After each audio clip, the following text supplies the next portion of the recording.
Tout est risqué dans la vie. Même faire un enfant est risqué. Quand on tombe enceinte, quelles sont les chances? Il faut dire ouvertement sans honte, je t'aime. Tu es merveilleux, tu es fort.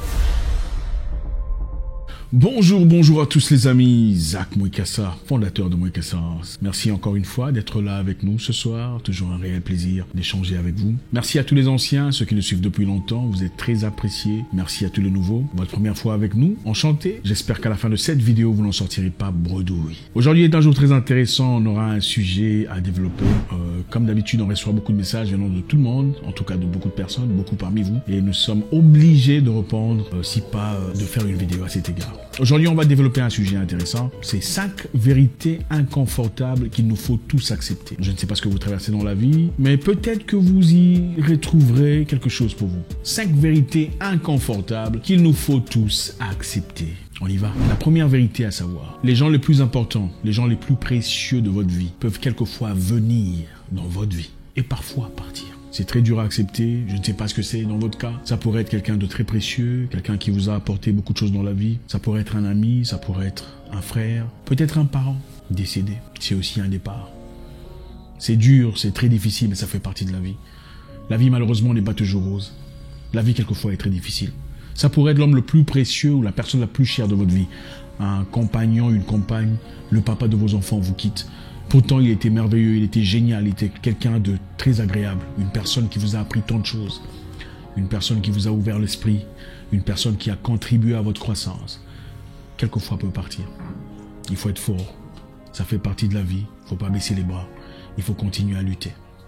Les gens les plus précieux de notre vie, quelquefois, viennent et quelquefois partent. Il faut être prêt. Quand ils sont là, il faut les apprécier. Il faut les aimer. Il faut les chérir. Il faut dire ouvertement, je t'apprécie. Il faut dire ouvertement, sans honte, je t'aime. Tu es merveilleux, tu es fort. J'apprécie ta présence dans ma vie. La deuxième vérité inconfortable qu'il nous faut tous accepter, tout ce qui a de l'importance dans la vie contient un risque attaché. Éviter le risque ne vous épargne pas. En fait, éviter le risque est le plus grand risque que l'on puisse prendre de sa vie. Vous savez, beaucoup de personnes veulent se protéger, disant je ne ferai pas ça, c'est dangereux. Je ne changerai pas de ville, c'est dangereux. Je ne changerai pas de boulot, je suis trop bien ici.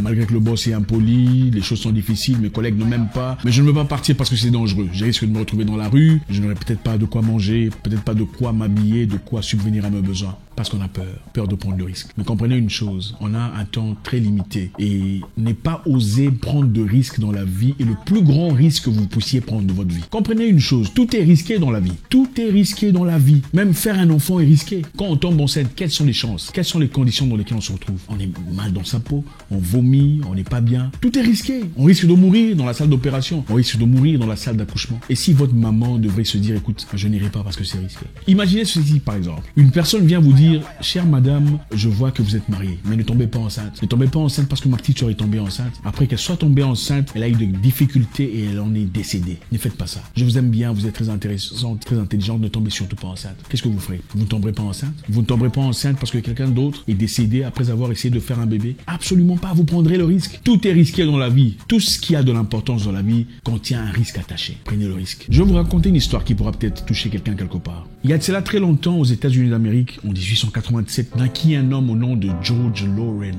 George McLaurin. George McLaurin était qui? C'était le premier noir américain à étudier dans une université de blanc. Âgé de 61 ans en 1947, il partit faire sa demande d'inscription à l'université d'Oklahoma pour faire un programme de PhD, un programme de doctorat, parce qu'il aspirait évidemment à devenir beaucoup plus que ce qu'il était à l'époque. Il voulait faire un programme spécifique, un programme qui l'élevait à un niveau peu ordinaire. Sa demande a été catégoriquement rejetée. Et ouvertement, on a dit, on ne vous acceptera pas parce que vous êtes noir. C'était une université exclusivement blanche. Parce qu'à l'époque, comme vous le savez, battait son plein la ségrégation raciale, l'oppression, les difficultés que les noirs ont subies aux États-Unis. Les noirs étaient considérés comme des animaux et ne pouvaient donc pas étudier dans les mêmes écoles que les blancs. George McLaurin est parti au tribunal. Il est parti au parquet porter plainte contre l'université. Et après une longue lutte, après une bataille féroce juridiquement, la Cour fédérale lui a accordé l'honneur d'être inscrit à cette université. On lui a dit qu'il avait raison. Il avait raison. C'était inconstitutionnel de refuser son inscription, sa demande d'inscription basée sur sa couleur de peau. Malgré tout ça, il était confronté à d'autres difficultés. Et à l'université, il était placé à l'écart. Vous verrez sur l'image, George McLaurin, placé à l'écart, loin des Blancs, assis tout seul dans un coin. C'était en effet un tiroir. C'était l'endroit où on gardait les vestes sales, les vestes mouillées, pendant que les étudiants regardaient. Mais pour le mettre à côté de tout le monde, il était assis à la droite, loin de tout le monde, séparé de tout le monde. Et à chaque fois qu'il posait la question au professeur, le professeur ne prenait même pas le temps de répondre. On le regardait même pas. On lui apportait pas l'attention nécessaire. Mais il était là. Il a pris le risque de bosser dur, tout seul, malgré la ségrégation raciale, malgré le fait que l'université l'ait rejeté. Il a étudié de ses propres forces. Il a fait tout ce qu'il pouvait. Malgré les revers, on cherchait toutes les possibilités possibles pour le faire tomber, pour le couler. Mais il a réussi. Il obtint enfin son titre de docteur après avoir longuement combattu. Dans la vie, il faut toujours prendre le risque. Imaginez-vous s'il avait abandonné. Si c'était dit, bon, d'accord, je le ferai pas parce que c'est trop risqué. Ça me coûterait de l'argent. Je risque pas de gagner face aux Blancs. C'est lui qui était le premier noir à faire partie d'une université dans un programme de doctorat à Oklahoma. Après lui venaient d'autres noirs, d'autres personnes. Il a ouvert la porte. Il a ouvert la porte de l'histoire. Prenez le risque. Peu importe ce que c'est pour vous. Allez-y. 3. Écoutez, les gens racontent toujours des bêtises. Ça fait partie de la nature de l'humain. L'être humain a toujours des choses à dire sur les autres. Ne permettez jamais à ce que l'avis ou l'opinion des gens vous fasse changer votre opinion sur vous-même. L'être humain a toujours des critiques, toujours des pics, toujours...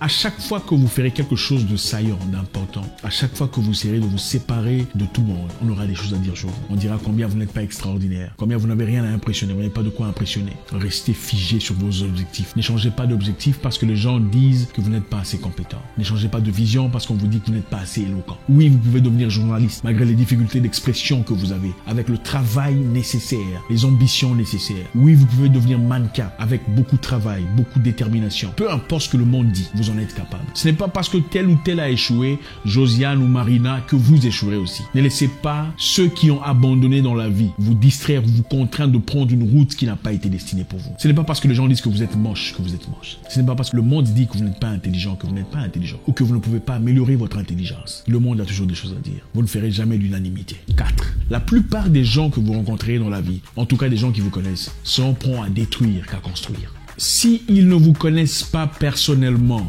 vous ne pouvez pas prendre personnellement leurs paroles. En d'autres termes, s'ils ne vous connaissent pas en intimité, vous ne pouvez pas prendre de manière intime ce qu'ils ont à dire. Comme je l'ai dit précédemment, encore une fois, pour balancer de manière emphatique cette parole, les gens racontent n'importe quoi quand il s'agit d'autres personnes. Les gens sont experts sur comment résoudre les problèmes des autres. Sur ce qui se passe dans votre vie, les gens auront toujours des choses à dire. Elle n'aurait jamais dû faire ça. Elle n'aurait jamais dû quitter cet homme. Elle n'aurait jamais dû prendre cette décision. Elle n'aurait jamais dû vendre sa voiture. Elle n'aurait jamais dû. Mais qu'est-ce qu'ils ont fait eux-mêmes de leur propre vie? Ça, c'est la question. Ne prenez pas personnellement la vie des gens. Les gens sont toujours là pour détruire. La plupart des gens que vous rencontrerez dans votre vie, des gens proches, seront prompts à détruire ce que vous avez construit qu'à construire ce que vous avez bâti. 5. Comprenez une chose dans la vie.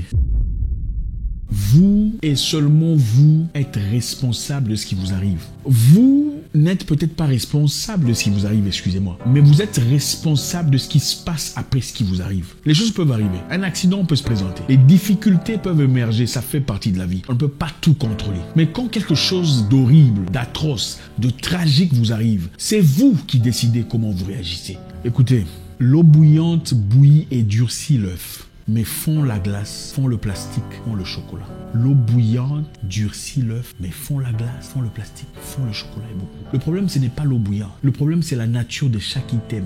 La réaction de chaque item à l'eau est différente selon sa propre nature. Donc ne blâmez pas la vie. Ne dites pas c'est parce que mes parents n'ont pas eu d'argent, voilà pourquoi je suis en difficulté. C'est pas parce que les parents étaient pauvres. Papa n'était pas adéquat, il n'avait pas un salaire qu'il fallait. Nous sommes nés pauvres. La pauvreté a fabriqué beaucoup de gens forts. Les difficultés, en effet, vous grandissent, vous donnent les outillages nécessaires pour combattre, pour lutter, pour vous élever au-dessus de la moyenne. Vous êtes entièrement responsable de votre vie, entièrement responsable de la résolution de la réalité que vous vivez aujourd'hui. Ce qui vous est arrivé n'est pas votre faute. Ça, c'est tout à fait normal. Ce n'est pas de votre faute qu'on vous a laissé tomber, ce n'est pas de votre faute que vous avez été abusé pendant votre jeunesse, mais votre situation actuelle est de votre responsabilité. Vous êtes un adulte, prenez les bonnes décisions et soyez assez mature pour reconnaître votre part des choses dans tout ce qui vous arrive. Merci infiniment les amis, c'est toujours un réel plaisir d'échanger avec vous. J'espère qu'on a appris quelque chose ce soir, c'est toujours merveilleux.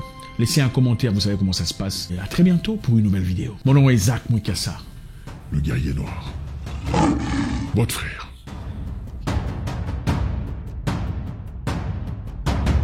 Bon Ça, tu n'as pas utilisé, hein, le seul la Sony.